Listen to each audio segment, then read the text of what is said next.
Bonjour à tous. Alors, on se retrouve aujourd'hui pour faire une petite recette de base, facile à faire, pour un petit dessert juste après un repas. Tu me perturbes avec ta cravate rouge. Oui, parce qu'en fait, ça peut relier des bananes et une boule de lasagne. Et qu'est-ce qui relie des bananes avec une boule de lasagne? Le crumble. Le crumble, c'est bien, il a appris sa leçon. C'est pour ça que je pense à la magnifique cravate. En fait, c'est... Oh, nous avons parlé pas de cette cravate. Non, faut que j'en parle un petit peu. Bananes. Mes bananes. Non, tu vas pas terminer. Merci mes bananes. Vas-y. Donc en fait, c'est la cravate de Donkey Kong. Hein, alors c'est juste un gorille. Il me ressemble beaucoup parce qu'il est poilu, des bêtes. Et voilà. Voilà, c'est pour te terminer, il mange des bananes. Voilà, il adore les bananes et voilà. C'est pour ça, les bananes, la cravate, tout ça. Xavier va nous faire le plaisir d'éplucher les bananes tout à l'heure. Donc, tout de suite, on va faire les ingrédients. la liste des ingrédients qu'on va vous présenter directement. Donc, les ingrédients. On a besoin de beurre que vous avez préalablement sorti pour qu'il soit à température ambiante, coupé en petits cubes. De sucre, de farine. Alors ces trois ingrédients, c'est facile, c'est temps pour temps. Voilà, c'est pas compliqué, crumble. Temps pour temps, le temps passe. Si tu veux, mais là c'est temps pour temps au niveau du poids. D'accord, pas au niveau du soleil ou du soleil. Et donc, pour le crumble, pour faire la pâte, mais pour le manger par la suite, vous avez besoin de fruits.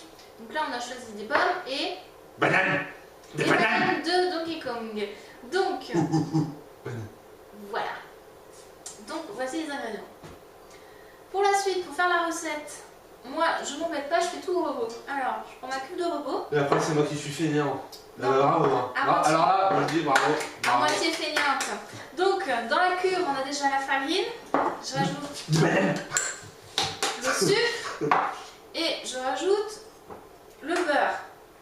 Qui est tellement bien à température ambiante qu'il colle au saladier. C'est-à-dire qu'il est très bien le beurre. Quand on a mis tout ça, vous allez utiliser ceci. Ça s'appelle une feuille. Non, ça c'est si on a le robot. Oui. Si on n'a pas le robot, on fait à la main. Si on a le robot, vous utilisez une feuille. Si vous n'avez pas de robot, vous le faites à la main avec les petites mines. Mais nous, on va faire au robot. Donc, le temps que ça tourne au robot, on vous dit à tout de suite, parce que j'arrive pas à le retenir l'autre là en plus. Allez, à tout de suite.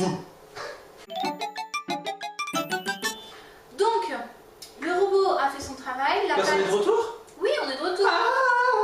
Oui, continue à faire tes bananes. Tout va bien. Banane. Donc, le robot a fait la pâte. Il va falloir bien sûr terminer avec les mains. Vous les lavez avant. Banane. Donc ça l'a sablé. Donc ce que vous faites, c'est que vous prenez des boules de pâte et vous commencez entre l'index et le pouce à sabler la pâte pour lui donner un effet d'émietté. C'est lequel, l'index et le pouce? Peut-être qu'il y en a qui ne savent pas et qui n'osent pas demander. Le pouce C'est ces deux-là. et l'index. Les deux premiers. Ces deux-là, alors. Oui, continue. Alors bien sûr, on a utilisé les bananes, vous les coupez en rondelles, ce que fait Xavier. En tout petits morceaux. Et après, vous les recoupez en deux, ce qui permet d'avoir des petits bouts de fruits. Je le mets où? Pour l'instant, tu vas te laver les mains. T'en coupes une deuxième. Bah oui, mais pour la découper, il faut de la place, donc je le mets où cette là? Donc, alors, nous, on va faire des crumbles dans des petits ramequins individuels. Vous disposez les fruits. Je mélange avec des pommes. Ah bon? Tu veux faire co-banane? Bah moitié-moitié, ouais. D'accord, bah on va faire co-banane. Donc, vous disposez les fruits au fond du ramequin pour faire une bonne couche de fruits. Ou alors on fait un co-banane, un co-pomme et deux moitié-moitié. Bon, tu fais ce que tu veux, tant qu'il y a des fruits au fond, hein, c'est le principal. Évidemment, on peut mettre des fruits, on peut mettre on peut mettre quoi comme fruits?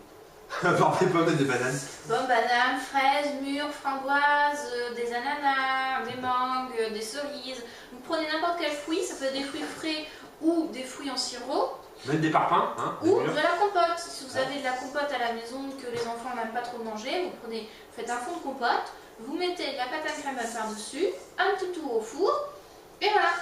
Les enfants ils vont adorer. Ça se mange tiède en plus, c'est délicieux. Donc là nous retrouvons donc en fait la pâte À crumble, terminé. Donc la pâte, vous voyez, ça a fait des morceaux que vous allez continuer à sabler quand vous allez recouvrir les fruits avec la pâte à crumble. Mais cette pâte-là, vous pouvez la garder dans un tupperware fermé, au frais, pendant 2-3 jours avant l'utilisation. C'est-à-dire que vous pouvez en faire en grande quantité. C'est juste du beurre, du sucre et de la farine. Donc ça se garde. Hein. Donc maintenant que la pâte est prête, on a fait aussi donc, les petits ramequins avec les fruits. On a recouvert d'une couche, donc là c'est de la cassonade brune, vous pouvez faire avec du sucre normal. C'est pour permettre de caraméliser un petit peu, et comme les fruits ne sont pas très sucrés. Ce que vous allez faire après, c'est prendre de la pâte dans vos mains. Et entre le pouce et l'index, vous allez déposer donc, des petits morceaux de pâte au-dessus de tous les ramequins. C'est pareil, la pâte on peut aussi la faire cuire à côté toute seule. Oui, la pâte on peut la faire cuire à côté toute seule et par exemple vous pouvez manger ça comme des céréales le matin, il n'y a aucun problème. Ou mettre ça dans une verrine une fois cuite. Par exemple pour faire cuire les fruits à part. Voilà, une fois cuite. Moi je fais en même temps parce que ça peut, je trouve que c'est meilleur, ça accroche aux fruits. Parce que c'est pareil, là tout ce qu'on fait là on peut le faire séparément. On peut faire caraméliser les pommes dans une casserole, faire cuire la pâte à côté et la rajouter la pâte cuite dans une petite verrine avec les pommes cuites. Voilà, exactement. Donc là, on a terminé de faire la mise en place. Les verrines, on va les mettre au four pendant 15 minutes à 170 degrés. Et voilà, pendant la cuisson, après, il est juste à les sortir et on pourra déguster. T'es d'accord? Je suis d'accord. Donc, on vous dit à tout à l'heure, après la cuisson. Tout à l'heure. Donc, nous revoilà après la cuisson des crumbles. Donc, les 4 ont cuit. Donc on va vous montrer ça en gros plan pour que vous voyez comment un crumble est bien cuit au four. Donc ils sont complètement dorés, ils sont bien beaux, n'est-ce pas? Doré, oui, c'est le mot juste. Hein. Ils sont bien dorés. C'est doré. Donc ils sont bien cuits. Donc les crumbles, devinez celui qui a la banane. Ça, il va falloir demander à Xavier. Attention, alors sniff sniff. Non, pas moi, je suis pas la banane, je suis désolée. Ah, alors? C'est bon, moi je suis oublié. Oui, et alors? C'est la D4. Ah, d'accord, super. Quand il n'y a qu'un seul à la banane complète, ça fait marrant. Donc, voilà. Donc les crumbles sont cuits. Donc vous pouvez les manger, il faut les manger tièdes et non chauds sortis du four. Donc vous les laissez 10 minutes, un quart d'heure à l'air libre et vous les dégustez avec, non pas touche, une bonne boule de glace par-dessus. Une boule de glace, mais t'as qu'à parler à ma place, hein, si t'es pas content. Ben d'accord, c'est pas compliqué, je disais, c'est... Mangez vos crumbles, de préférence mangez tiède avec une légère boule de glace vanille sur le dessus pour que la boule fonde légèrement via le crumble légèrement tiédi avec son fond de fruits croustillants, c'est un délice. Voilà. Donc et ça va pour 95 francs. Ça, non, c'est gratuit ici, je vous rassure. Donc nous, on va déguster les crumbles ce soir. On va les... Oui, vous savez qu'est-ce qu'il y a? Ce soir, moi je suis pas là, moi ce soir. Mais ça, t'es pas là, c'est ça? Bah non, on va rentrer chez toi? Tu peux rester manger à la maison? Bon, bah il va rester manger à la maison. Donc, avec Xavier, ce soir, on commence à inviter l'attroupement. On va manger un petit crumble avec une bonne boule de glace dessus. On va faire un petit chaud-froid en dessert. Et puis, j'espère que vous allez autant apprécier que nous ce délicieux petit crumble. Enfin, froid, pas trop, hein. Faut pas te jeter un froid. Je sors. Ouais, on n'a pas compris. Donc, Xavier est parti, il n'a pas dit au revoir, il est mal poli, mais moi en tout cas, je vous laisse. Et à une prochaine fois, bye bye. Ah ben alors voilà. Au revoir. Au revoir. Allez. Au revoir.